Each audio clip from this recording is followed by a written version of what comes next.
Hello दोस्तों, स्वागत है सभी का। LIC assistant notification coming soon है 2023 में। इसका नोटिफिकेशन 2023 का नोटिफिकेशन आपको जल्दी ही देखने के लिए मिलेगा। तो इसका जब नोटिफिकेशन देखने के लिए मिलेगा तो इसमें 2 स्टेज में इसका एग्ज़ाम होता है और कुछ भी इंटरव्यू नहीं होता है। तो एग्ज़ाम पैटर्न क्या रहता है कि प्री और मेंस में क्या सब चीज़ पूछा जाता है, और सबसे मेन बात कि कितने एज तक के स्टूडेंट इसके लिए अप्लाई कर सकते हैं।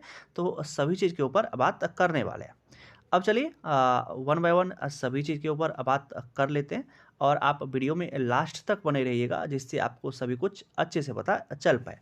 अब चलिए सबसे पहले इसके प्री एग्ज़ाम का सिलेबस देख लेते हैं कि प्री एग्ज़ाम में क्या चीज़ पूछा जाता है। और एक बात ध्यान रखिएगा कि प्री इसका क्वालिफाइंग नेचर का होता है, और आपको जो सबसे डर लगा रहता है कि प्री में कि इंग्लिश कैसे होगा, तो इसका भी समाधान LIC ने कर दिया रहता है कि आप इंग्लिश और हिंदी में कुछ भी चूज कर सकते हैं। चाहे आप इंग्लिश चूज कर सकते हैं, चाहे आप हिंदी चूज कर सकते हैं, और दोनों में सिर्फ आपको क्वालिफाई ही करना है।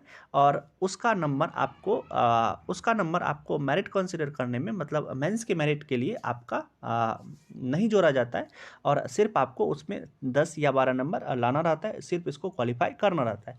मतलब आपका जो मेरिट बनेगा वो रीजनिंग और न्यूमेरिकल एबिलिटी के मार्क्स के बेसिस पर ही बनेगा।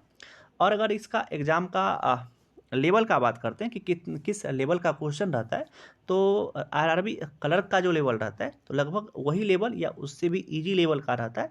आप आराम से सफिशियंट टाइम रहता है, 20 मिनट में 35 क्वेश्चन आराम से कर सकते हैं।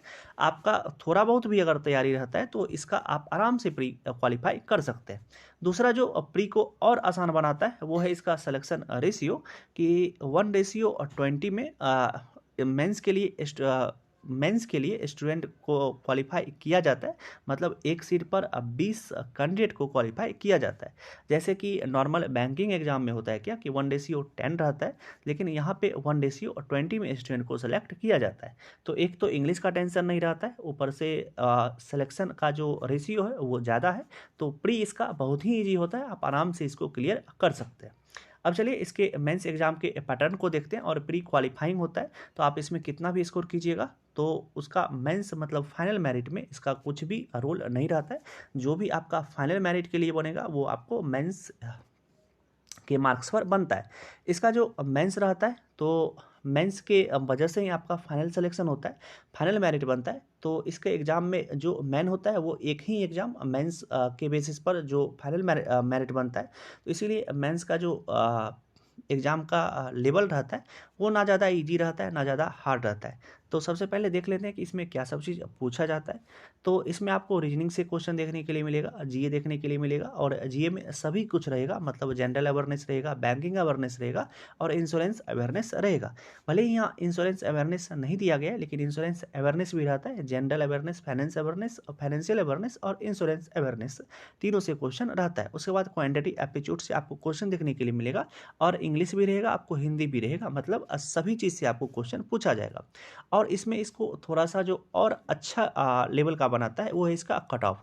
प्री कट ऑफ रहता है, मतलब पहले से ही कट ऑफ फिक्स रहता है कि आपको 40 में 16 नंबर अगर आप जनरल कैटेगरी से हैं तो आपको लाना ही पड़ेगा। अगर आप किसी भी सेक्शन में 16 से कम स्कोर करते हैं, मतलब 16 मार्क्स से कम आ जाता है किसी भी सेक्शन में आउट ऑफ 40 में, तो आपको मेंस में डिस्क्वालीफाई कर दिया जाएगा। तो हर एक सेक्शन में सेक्शनल कट ऑफ और सेक्शनल टाइमिंग दिया रहता है पहले से ही। 40 क्वेश्चन के लिए 40 मार्क्स मिलता है, और 30 मिनट का समय रहता है, और आपको हर एक सेक्शन में 16 नंबर लाना ही पड़ेगा। अगर आप किसी भी सेक्शन में कम स्कोर करते हैं तो आपको वहीं पे डिस्क्वालीफाई कर दिया जाएगा मेंस एग्जाम से। तो इस बात को आप ध्यान रखिएगा कि सेक्शनल टाइमिंग और सेक्शनल कट ऑफ भी पहले से फिक्स रहता है, जो बैंकिंग एग्जाम में ऐसा नहीं रहता है। तो यही चीज़ इस एग्ज़ाम को एक अच्छा बनाता है, एक अच्छे लेवल का बना देता है, क्योंकि इसका कट ऑफ पहले से फिक्स कर दिया जाता है। और जैसे कि आप लोग को पता होगा कि आज कल GA का लेवल थोड़ा सा अपर लेवल का आता है, तो वहाँ पे स्कोर करना 40 में 16 नंबर लाना थोड़ा सा मुश्किल होता है, क्योंकि आपको नेगेटिव मार्किंग भी देखने के लिए इसमें मिलता है।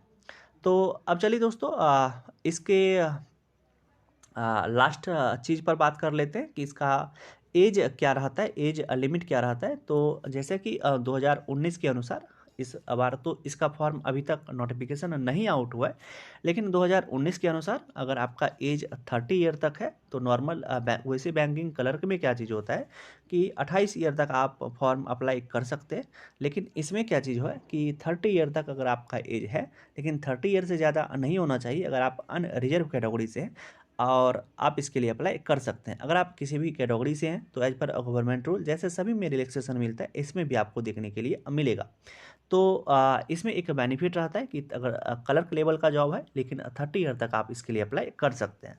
तो अगर अभी तक भी अगर फाइनली कहीं पर भी अभी तक आप लोग जॉब के लिए प्रिपरेशन कर रहे हैं और सिलेक्शन नहीं हो पाया है किसी कारणवश, तो घबराने का कोई भी ज़रूरत नहीं है। नोटिफिकेशन जल्द ही आपको देखने के लिए मिलेगा, अभी से लग जाइए।